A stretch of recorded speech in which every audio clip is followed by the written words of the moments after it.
जय श्री कृष्णा भगवान ने बॉस को एक बार देवी जी के आशीर्वाद लेने सजन भैया बुढ़ा कुमार जिस भी सदस्य का मन से नाम उद्घोषित हो रहा है वे कृपया कर जल्द से जल्द मंच पर आते हो।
हमारे वीर विजय किशन से हमारा इसे बहुत नहीं 3 बजे समय दिए है 5 बजे है बजे चालू है मामा तो बोली कब तक ना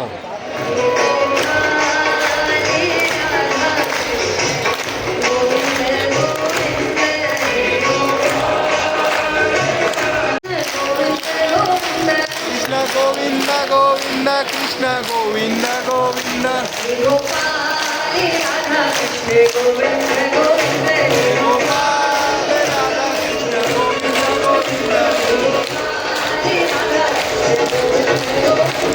गोपाल राधा कृष्ण गोविंद गोविंद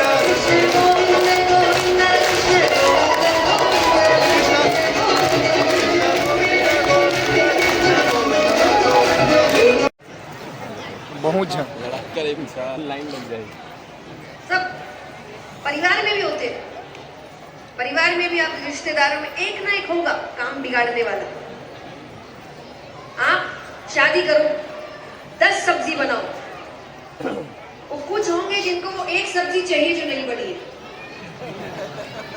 है ये वाली तो रखी ही नहीं आप रखना। आपके घर शादी होगी तो आप रख लेना। मेरी शादी है ना मैं अपने मन की सब्जी रखूंगी। मतलब आप बेहतर से बेहतर काम करो वो कमी निकाल ही ले। तो हर परिवार में हो मोहल्ला हो समाज हो कुछ होते हैं ऐसे जिनका काम ही सिर्फ केवल कमी निकालना है नाराज होना है। शादियों में तो सबसे ज्यादा मैं तो कई बार कहती हूँ कि आज देखिए हम सभी कहीं ना कहीं तो परिवार है और हम शादियों में जाते हैं। जीवन में कभी भी आप किसी की शादी में जाए ना ये कभी सोच के ना जाए कि मेरा ध्यान रखा जाए। मुझे चाय नहीं पूछी मुझे खाना नहीं पूछा मुझे नहीं बुलाया। क्योंकि सच बताऊं जब शादी हो रही होती है ना तो क्या कहा जाता है कि शादी आपके जीवन का सबसे बड़ा दिन होता है। दूल्हा दुल्हन हाँ की ना माना जाता है ना ये कि आपके जीवन का सबसे बड़ा दिन है। तो जिसके जीवन का सबसे बड़ा दिन है लाड़ चाव उसका होना चाहिए ना कि परिवार वालों का होना चाहिए। हम कह रहे हमको नहीं पूछा आपको तो सहायता करनी है। आपको जाके 10 बार पूछना है बेटा तुमने खाना खाया बेटा तुम्हारे लिए कुछ लाए बेटा तुम्हारे लिए कुछ करे। उसका बड़ा दिन है कि आपका बड़ा दिन है। आपकी शादी हो गई ना अब तो उनकी है उनका लाड़ चाव करो। हम हमारा लाड़ चाव करवाते हमारा ध्यान रखो हमारे लिए करो हमारे लिए ऐसा लाओ। हमारा दिन थोड़ी है उनका दिन है। उनको खुश करना है। हमारे मन से सब कुछ उनके मन से सब कुछ होना चाहिए ताकि जीवन भर वो उस दिन को याद रखें। कभी भी उनसे कोई पूछे तो उनको लगे कि मेरे जीवन का सबसे सुंदर दिन था मेरा बेटा। पूरा परिवार जुड़ गया था। ये नहीं होना चाहिए कि भाई शादी होने के बाद अधिकतर क्या कहते हो गई भाई राजी खुशी, ये नहीं होना चाहिए, खुशी होनी चाहिए। लेकिन ये परिवार वालों की जिम्मेदारी है, तो इसीलिए जबरदस्ती मुंह ना फुलाए। हमारी शादी नहीं है, उनकी है। तो ऐसे प्रतिष्ठित व्यक्ति तो नरसिंह जी के गांव में भी थे, उनको खबर भी नहीं कि नरसिंह जी ने ऐसी ऐसी बात करी है। आइए बातचीत नहीं, देखिए सबसे निवेदन है जो भी बात होंगी किसी से, हमको क्या पता। नरसिंह जी कहते हैं जो चीज में मुझे पता है कि कुछ पक्का नहीं है, हो सकता है कोई मदद करे, हो सकता है नहीं भी करे, और मैं थोड़ी बोल रहा हूँ कि मैं नहीं रखूंगा, मैं जिमा रहा हूँ कुछ ना करूँ, रिवाज तो निभा ही रहा हूँ, पूरे गांव को जिमाऊं ये तो जरूरी नहीं है। एक दो बार समझाते हैं वो 4-5 व्यक्ति, फिर उन्होंने कहा नरसिंह जी आप तो जिद पे अड़ गए, तो अब हमें भी जिद पे अड़ना पड़ेगा।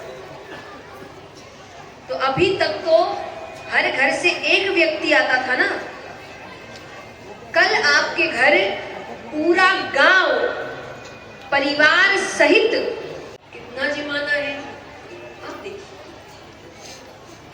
ये कहकर वो चले।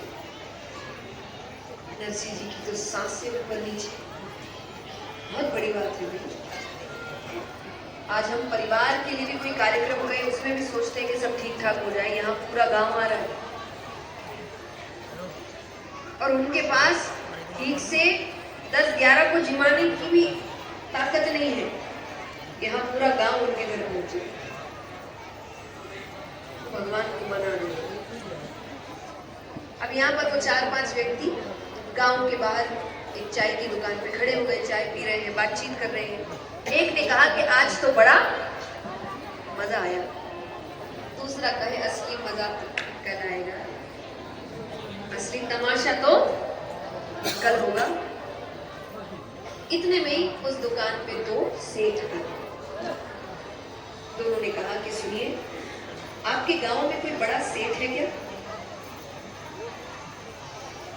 4-5 व्यक्ति ने कहा क्या काम है? बोले हम द्वारिका जा रहे हैं एक जरूरी काम से, हमें नहीं पता था कि जूनागढ़ से द्वारिका के बीच में एक जंगल का रास्ता आता है, तो हम 700 रुपए लेकर जा रहे थे। कितने रुपए? तो जिस समय की हम बात कर रहे हैं उस समय 1 रुपया मतलब बड़ी बात, तो 700 तो जल्दी से कितनों के पास होता भी नहीं था। तो वो कहे हम 700 रुपए लेके जा रहे हैं, तो कोई बड़ा सेठ है यहाँ पे जो हमें 700 रुपए की हुंडी लिख दे। हुंडी मतलब बताओ?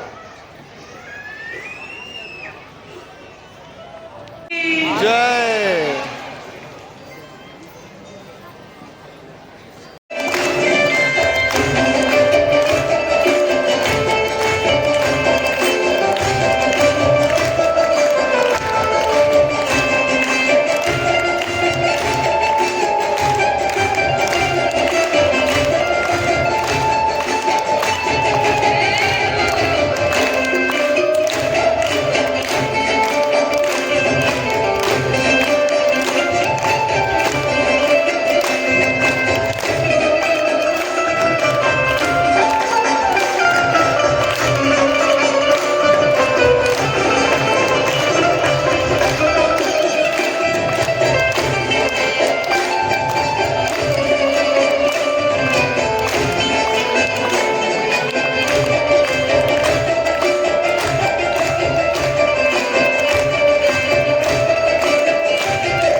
बताओ बताओ क्या करोगे?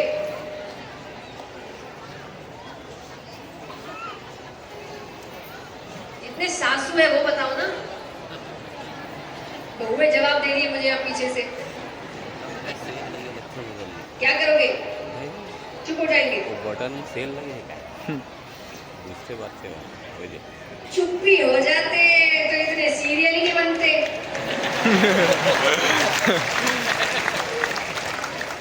इनको कहानियां मिलती कहां से? कोई चुप नहीं होता भाई। यहाँ 2 तो यहाँ 4, यहाँ 4 तो वहाँ 6, यहाँ 6 तो वहाँ 8। चुप तो दोनों ही नहीं होते। पर ऐसे रिश्ते नहीं बनते। अच्छा, अपने आगे देखिए जो बताने जा रही करती है। पर कई सास है जो जबरदस्ती बहू को परेशान करती है। इन दोनों की बात नहीं होती।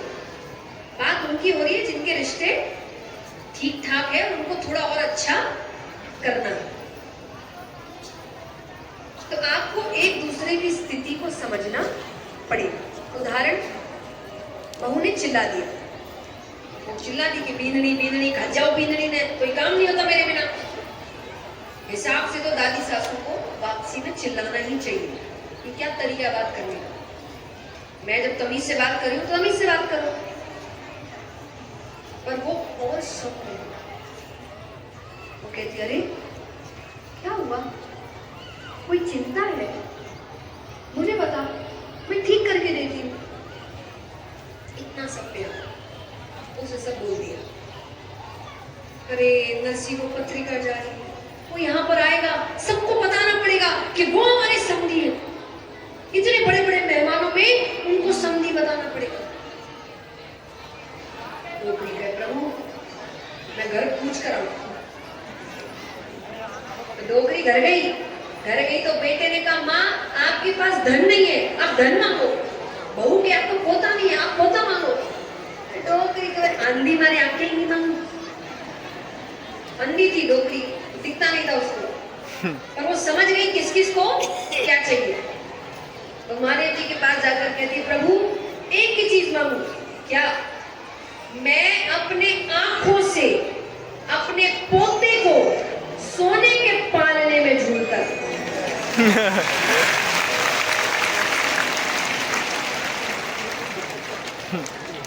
मांगने की कला देखो महाराज। डोकरियां कंपनियों में बया। आप इनके पास बैठो नहीं, बैठो तो इतनी होशियार कर दे। दाल का सीरा कम है, मेहमान ज्यादा है, सीरा कैसे बचाना है कि डोकरियों में सीखो। पर जैसे जैसे लोग बड़े हो रहे हैं सबको लगता है हमें सब ज्ञान है, हमें नया ज्ञान है। होश लेना है तो डोकरियों के पास, जोश कहीं से भी मिल जाए। पर आज की जनरेशन के पास जोश बहुत है। मुझे लगता है अभी तक जितना जोश है ना आज के बच्चों के पास, उतना किसी जनरेशन में नहीं। इतना जोश है, जोश इतना वो पहाड़ हिला दे। और होश मतलब धैर्य। धैर्य इतना कम है, एक बार अगर विफल हो गए तो दूसरी बार कोशिश भी ना करें। धैर्य। तो हम आप सभी के बीच एक कॉन्सर्ट लेकर आने वाले हैं जिसका नाम है डिवाइन कॉन्सर्ट। अभी तक आपने कॉन्सर्ट सिर्फ देखा होगा, बड़े बड़े व्यक्ति आते हैं, गाने गाते हैं। लेकिन हम चाह रहे हैं कि भाई वैसा बड़ा काम सिर्फ गानों के लिए क्यों, भजन कम है। युवाओं से ज्यादा नृत्य तो आपने ही किया है। एक बार जोरदार तालियां।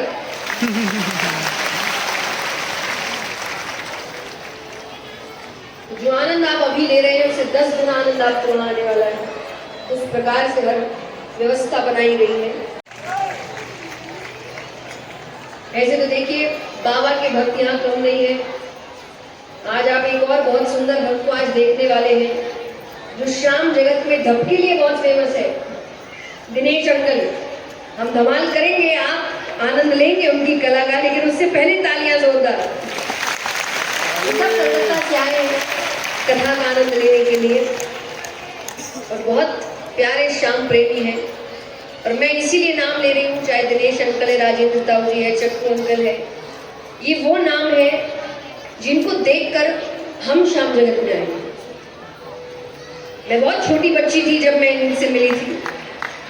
और इन सब के उत्साह ने, इन सब के प्रोत्साहन ने मुझे वो हिम्मत दी है कि नहीं, आप आगे बढ़ सकते हैं, आप कार्य कर सकते हैं। तो ये तीनों ही मेरे लिए बहुत खास है। एक बार जोरदार तालियां।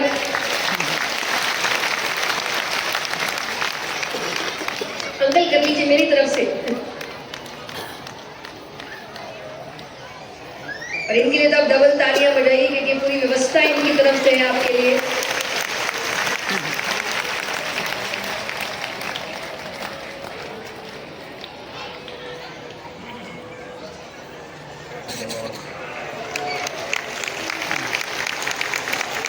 श्री कृष्ण कन्हैया लाल की जय श्री खाटू नरेश की जय।